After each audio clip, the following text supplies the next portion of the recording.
Revealing new details in a high-profile Boynton Beach murder-for-hire plot. We now have our hands on dozens of salacious text messages between the woman accused of hiring a hitman to kill her husband and another man. Terry Parker has been following this story from the very beginning and has this update. Terry? Text messages, hundreds of them, between the woman charged with hiring a hitman to kill her husband and her lover. And as you'll see, the texts range from everything from professing her undying love to arranging to trick her husband out of his house and having him falsely arrested. In 2009, police in Boynton Beach, Florida, were investigating a murder-for-hire plot. The intended victim was Michael Dippolito, and the person accused of arranging the hit was his wife, Dalia Dippolito. Hey. We're staying in here, right? All right, yeah. Okay. I just want to make sure that, it's what you want. Because, I'm here on word, I'm doing my dude a favor, and, and I'm lowballing. The price is really, really low. You know what I mean? So I just want to make sure that, this is what you want. All right? Yeah. So you sure you want to kill this dude? Do we really have to? All right. It's just, I'd rather be as less, whatever with you. All right. I was going to give you what I gave you, and then that was everything. All right, Until after the fact. And then after the fact, I guess you were going to come and, find me or whatever, or you were going to tell me where it was supposed to go. That's why, today when you asked me for money, you threw me off guard, and I told you okay. Oh, right. I said to you, oh, okay, because, I'm not going to get on the phone with you, whatever, over, but... Okay. I mean, I'm good for it. It's not like I don't have it or anything. Or, you know what I mean? I understand your position. I went ahead and I gave 12 with the understanding that after everything was already handled, you were going to come and find me. And, I know not to fuck around with you. You know certain things, whatever. You know what I mean? You obviously know where I'm at. Well, my thing is that I'll give you a quick breakdown of what I've done so far. I got $1,200, all right? $1,200 went to buy my heat, my gun, okay? And a couple hundred, for other people to do things. Right. You know what I mean? That's pretty much it. As a matter of fact, I've already spent more money, just to get here. Right. You understand? Because I had to get this car, I got to get rid of this car, I had to get this phone, I got to get rid of this phone. Right. You know what I mean? There's a lot more I had to do. I know. Okay, what floor is it on? Is it on the first floor or? There's 3-story townhomes. When you walk in, it's an office. So, all right, so the whole 3 stories is you guys? Yeah. All right, okay. The whole 3 stories. All right, you got the key with you? I just want to see what kind of key it is. It's just a regular, I have it in the truck because... You know the name of the, I could, it's just, I don't want, right now I'm planning for the bank thing. I'm just saying, if the last minute the bank's not going to work out, I just want to make sure that, I get it done. You know what I mean? Right. I have to say, I have to say, fuck the money. I just want to get the job done. Right. Understand? Well, So, he walks the dog in the morning, and when he walks, every morning he's walking the dog, at a certain time, we leave our front door unlocked. oh, perfect. And are you going to be home Wednesday morning? Wednesday morning, yeah, unless you tell me otherwise. Okay. Do you go jogging in the morning? You go to the gym in the morning? I was going to the gym, yeah. If I go tomorrow, it's not going to look weird or anything. Okay. I go to the gym on a regular basis. All right, Wednesday morning, go to the gym. Rather than stopping the plan immediately, detectives decided to let it play out under controlled circumstances, and the first moment of this setup begins at Dalia's apartment. I'm Sergeant Ramsey. I'm the one that called you. Thank you for coming. I'm sorry to call you. Listen, we had a report of a disturbance at your house, and there were shots fired. Is your husband Michael? Okay, I'm sorry to tell you, ma'am. He's been killed. He's been killed, ma'am. I'm sorry. No, Listen. No. Try to calm down. Listen, right now we need to get you to the station. We need to get you to our police station. I can't let you stay in, man. We have to do our job. If you want us to find this killer... Officers arrived to tell her that her husband had been shot and killed. At this point, Dalia believed the news completely. Her reaction was immediate. She cried, shouted, and demanded information about what had happened, where it happened, and who had found him. Okay? We need you to calm down. I'm going to need you to go with these detectives, okay? Does he have enemies? Is there anyone that would want to hurt him? What's notable in these early moments is the way her questions focus on logistics rather than motive. She wants to know where it happened, when, and what the next steps are, but she does not ask why someone would do this or how the police discovered it. These details, or the lack of them, would become significant later. Okay, who would want to hurt him? Witnesses said they saw a black male running from you. I can't let you see him, ma'am. Ma'am, I cannot do this right now. Ma'am, I can't do it. Detective Yopi, I need you to take her to the station.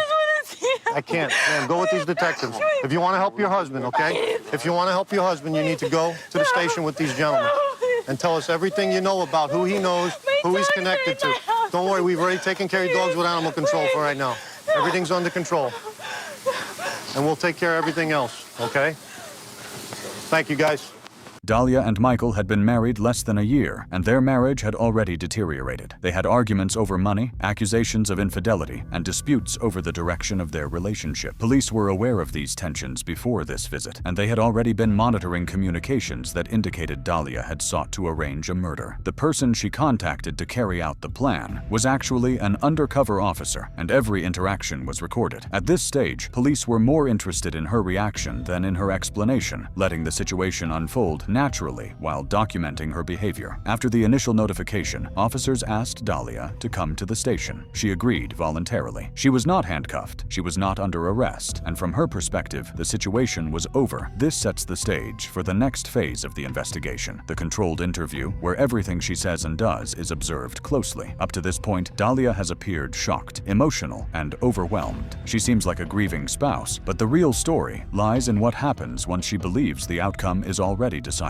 Later, the way she talks, pauses, and reacts will reveal much more than what she is saying directly. For now, all of this is preparation. Protocol that we have to do with this, that you're the wife. We got to advise you of your rights, so you know. If you don't understand any of them, you just tell me, and I'll stop and repeat. And first of all, let me just tell you, I'm sorry for your loss. I just want to see my husband, please. All right, honey. I love my husband, but I love you, see him. No, you don't want to see him. I just want to see him. Believe me, you don't. Could you listen, please? I'm required to warn you before you make any statement that you have the following constitutional rights. And that's... I'm going to ask you to sign it and date it, and I'll have Detective Anderson as a witness, okay? Sign where the X is, please. Okay, this is something, because we're going to videotape, that I need you to sign also. It gives us the right to videotape it. You want to read that? I don't want to be videotaped. Well, you're being videotaped. That's all part of it. And then I'll tell you what's going on here. Okay. Listen, is there anybody that you know that you think would want to kill your husband? My husband's on probation. For what? He's for stock fraud. Stock fraud? How long has he been on probation? Probation or parole? Is he spending time in prison? How much? Do you know? 2 years in prison and 5 years on probation, going on to 6 years. Oh my God. And what was that for? It was for taking money. It was like, he explained it like boiler room kind of, where they would take money from people and put it towards things. Yeah. How long have you guys been married? Not even a year. This is tragic. Is there anybody you could think of that would want to do this to him? I was telling the officers we've had problems already. And what sort of problem? He's been trying to get off probation. And it's just been nothing but problems the whole time that he's been trying to get off. People weren't happy that he was getting off probation because it's a lot of money he's got to pay back. Well, when you say people, who are you talking about? People that were involved with him before? Or a little bit of everything. This was supposed to be something, when he got off probation, it was supposed to be between us. And he went and he told, friends of his, he told, certain people, and everyone kind of talks, and he's constantly running into a lot of the guys that he was on probation with. Like a couple days ago, we ran into someone, and that was a target. I mean, and the guy comes up to us, and he's like with organized crime. It seems like a lot of the guys from Boca are starting to move up here, and we're constantly running into, a lot of the guys that he knows and things like that. So it was a lot of money. It was $191,000 that he had to pay back. So we were going to go ahead, and he had the money to pay off the probation and everything like that. And then I guess somehow when he went away, some guys didn't go away. They left the country. You mean went away? He went to prison? Right. Okay. They left the country. And so somehow he was dealing with some of those guys because they thought that he owed them, and I don't know, something with that he was taking care of. So the money that he used to get off of probation, he never did it. He did something else with that money. Now, do you know any of these people, their names or anything like that, or where they may live, so that we may be able to follow it up? We're not going to implicate you. The guys that left, I don't know You don't know him? I don't know them. You've never met them? No, I mean, I know the guy that we ran into a couple days ago. I know certain names, you know what I mean, and I know certain families, they were on the news, like the guys that all just went away. I forget what family. See, Brian and I in the squad, that I only work major crimes. We only work murders, or homicides, and very serious assaults, and kidnappings, and police shootings, and things like that. We only specialize in that. We don't work anything else. So I wouldn't know about the theft of money that he may have been involved in or anything else. That's why I'm asking. If you know any names, then we can run these guys down and see what they know. Well, those group of guys, they all went away. But he's saying one of them, I guess somehow he had a problem. I don't know what problem he had. It was before we met. He ran into one of these guys, and the guy, he thought he owed him something or something happened. But they went away. I don't know if the one guy that I'm telling you about, Pasquale, if he also went away or if he didn't. But this just happened like a month and a half ago. They all got arrested again, the same, stock fraud stuff again. Is that his first name, Pasquale, or last? I don't know. Is it Pasquale or Pasquale? Pasquale. She sits calmly, but the mood is controlled. Detectives start with general questions about her marriage, her routines, and recent interactions with Michael. She answers willingly, often at length, filling the space with her own explanations. At first, nothing appears incriminating. She presents herself as a shocked and concerned spouse, and the interview seems routine. But detectives are not here to obtain a confession just yet. They are documenting her story, establishing a baseline, and observing how she behaves when she believes the situation is already resolved. Okay. What nationality are you? Spanish? My mom's from Peru and my dad's from Egypt. Wow. Yeah. All right, I understand you got a couple animals at your house too, right? So, I guess, I want to tell you everything, the whole, so Please you do. guys kind of know Yeah, what's going on. I do. Okay. I want to know. So, that's what happened with that. So he didn't know how to tell everybody what was going on with everything. And so he pretty much, he told them that, like, you know, I had the money and I took it and I got involved in like a Bernie Madoff kind of scheme because he didn't know how to tell, you know, his mom and everybody what was going on. You're lucky. What? You're lucky you went to the gym. We were supposed to go to the gym. Oh, both you were supposed to go? He didn't know if he was going to, he just had liposuction and he had like 2 blood handles removed from here and he had something little and 2 weeks ago he had surgery. And yes, What kind of surgery? the beltectomy, like the lipo that he had. Oh, did he used to be real heavy or something? No, he used to be, and then he got lipo done, and I guess the plastic surgeon left like 2 bulges here. So yesterday we went because he had like blood buildup in his back, so they drained it. Okay. So he was like, well, depending on how I feel today, but we go every morning. We haven't gone since his surgery, but every morning 5 a.m. we're both at the gym. Yeah. You got a lot of, that's better than me. I wish I could go, obviously. Well, you know, he's very, he used to be a drug addict. And What was his drug of choice? crack. Crack? Yeah, I'll do it to you. And he's recovering alcoholic. And so with him, it's very important to be like on a schedule and, you know what I mean, like have a system and very organized with everything. And Let's get back to his death. I don't know if you know he was shot. He was shot twice, and I want you to know all this. Do you know this? Did they tell you out there? Not exactly. I mean, they told me he was shot. When I was at the gym, I got a phone call. I didn't hear my phone ring, and I called back, and they told me just to please come, that something happened at my house. Yeah.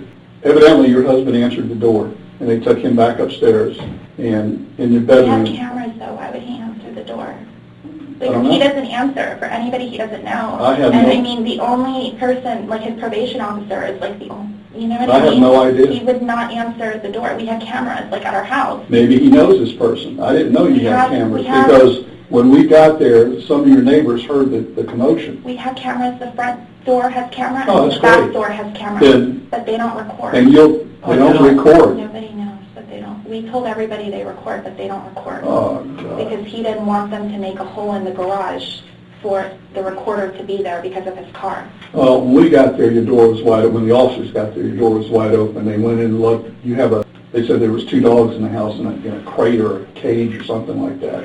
And he was found in the bedroom. He was shot twice in the head. He wouldn't open the door unless it's somebody that he knows because Well, then- we don't open for anybody. Now, you have to understand, I wasn't there, neither was he. We have other people there, so maybe somebody broke into the house or something. I don't know. I haven't been to the scene yet. All of our rooms have TVs, and we look specifically to make sure nothing is happening because we've had drug incidences and things like that. Was he asleep when you left? No, because we said sort of, but not really because of his back. He was just kind of laying there? He was just laying there, and he set the alarm, Throughout the interview, small hints of her involvement begin to appear. The way she frames her words, the hesitations, and the inconsistencies in her story create tension without anyone pointing them out. At this stage, viewers can sense that her reaction to the staged events may reveal more than her words ever will. The evidence isn't in what she says, it's in how she presents herself, how she adapts her story, and how she reacts under minimal pressure. But, I There was no alarm. I said, I'll bring you coffee on the way home, and, normal, normal. There was no alarm sound going on. Our little dog downstairs, and he stayed upstairs with the big dog. I don't know. How big is the dog? It's an English bulldog. But Will he he- doesn't do it. Will he bite somebody? No. He loves everybody. He will run off with whoever he sees. The one that's very aggressive and mean is the white one. It's probably the smallest The one. little, she's Yeah. like 4-pound dog. I think she weighs 200 pounds, right? I'm just trying to... Yeah, what I'm gonna do right now is There's a lot that, I want to tell you. I'm going to be back. What I want to do is call right now. I'm going to go out and get in touch with the officers at the scene. I want to see if the house was burglarized. Okay. All right, just hang on 1 second. Thank you.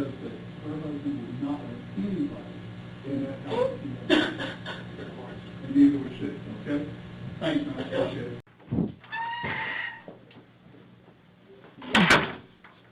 Go ahead and have you drink some water. Now, you know that I've advised you of your rights, right? Yes, you have. Okay. The game's over with. Okay? There's no more games with you and I. Now we're going to get down to serious business. I want to know if you know this guy. Come here. Bring this guy in here. Get over here. Get over here. You know who this guy is? No, You've never seen him before. I've never seen him before. Ever. Do you know her? Put your head up and look at her. Put your head up. I've never seen him. What were you doing coming out of her house? Get him out of here.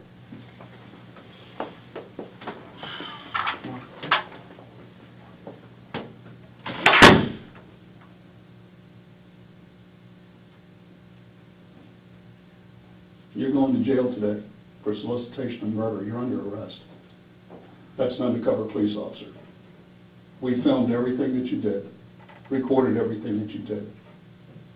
You're going to jail for solicitation of first-degree murder of your husband. I didn't do anything. Did you hear what I just told you? I heard what you said, but I didn't do Everything, anything. listen to me, everything has been recorded. You were photographed in the convertible when you sat in his car in the front of CVS. What do you want to do? What do you want to do here, I didn't do Dalia? anything. Finally, detectives remove the pretense. They inform Dalia that Michael is alive and that the murder was staged as part of an investigation. Her reaction is immediate, but it is not relief. There are no questions about seeing him, no expressions of gratitude, no anger at being misled. Instead, she grows quiet, measured, and cautious. The shift in her demeanor is unmistakable. The staged death was never intended as evidence of her guilt. The police already had recordings of her attempts to hire a hitman, and those conversations were enough to secure the case. The purpose of the sting was to observe how she reacted when she thought the outcome had already occurred. Everything in the footage, the pacing of her speech, the questions she asked, the way she repeated herself, confirms her intent and mindset. Listen to I me. didn't do anything. You're going to I jail. didn't do anything, please. I didn't do anything. Tell me you didn't do anything? I didn't do anything. You're going to jail today. As soon as I'm done, they're going to come in here and handcuff you and take you to the Palm Beach County Jail, book you for solicitation of first-degree murder on your husband. Your husband is well and alive. Thank God. Oh, yeah, thank God. Please, can I see him? No, he doesn't want to see you. I so wanted to see him. He doesn't want to see you. Please. You better quit your playing. Listen to me. I want you to quit your acting and get this over with. I'm not. Yes, you are. Okay. You know what? You need a real good attorney. You need a real good attorney because we're going to show them the film where you say you're 5,000% sure you want him dead. You think I made that up? You think I made that up? It's exactly what's going to happen.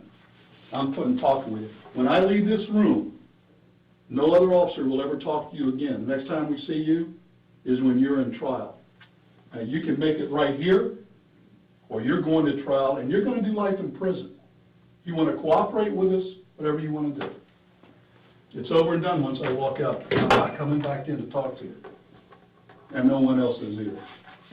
What do you want to do before I leave here? Because the next officer comes here, going to handcuff you and take you to the jail. I'd like to see my husband, please. No, he doesn't want to see you. He doesn't want to see you. I'm leaving now. Can I have an officer come in here and cuff this? I don't know what's going on, please.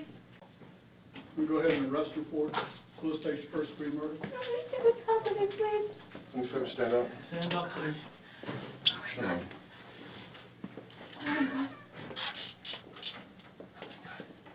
Sit back down. Here, stay right here. Oh my God! He's alive. Come here, please. Come here. Mike, come here. Come here, please. Come here. Can't fix it. Why not? I didn't do anything I to heard you. you. Mike, come here, please. Come here. Thank you. You're welcome.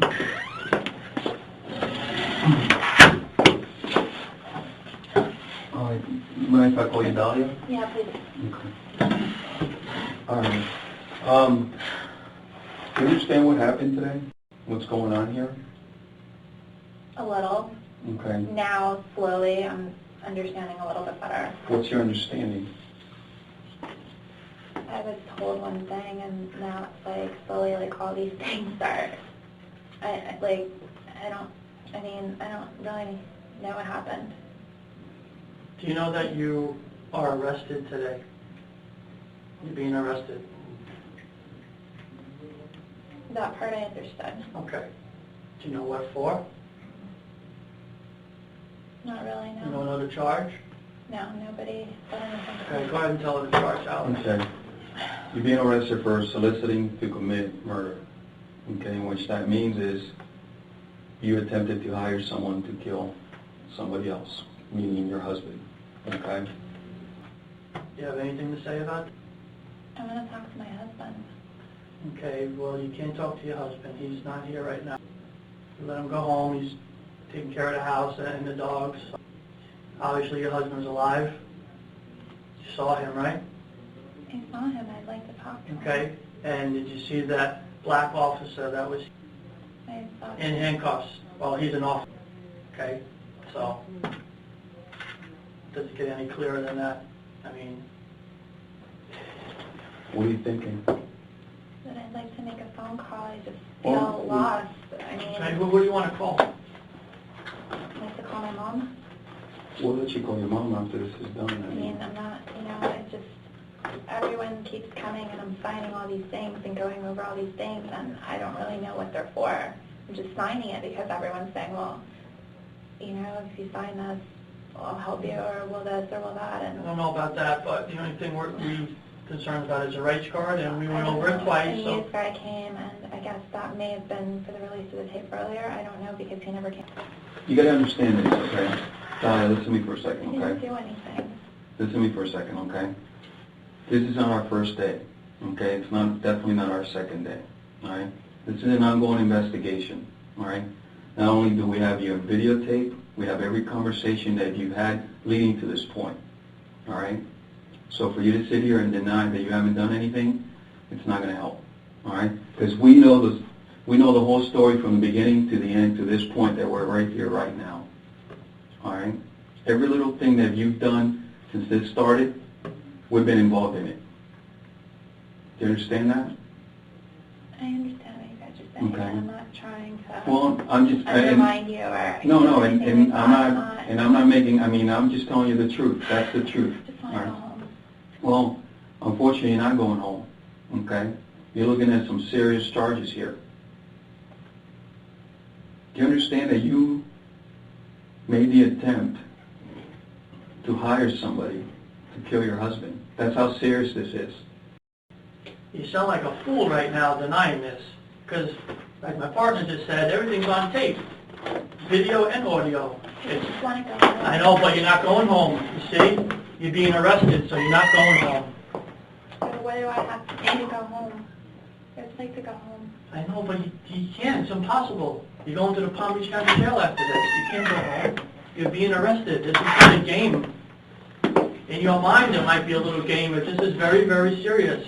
Murder? Are you kidding me? Dalia Dippolito was arrested at the conclusion of the interview. She was charged with solicitation to commit first-degree murder. Her case went through several trials due to appeals and procedural challenges, but her conviction was ultimately upheld. She was sentenced to 16 years in prison. This is why the Dalia Dippolito case remains a rare example of a crime where the story unfolds most powerfully through the footage itself.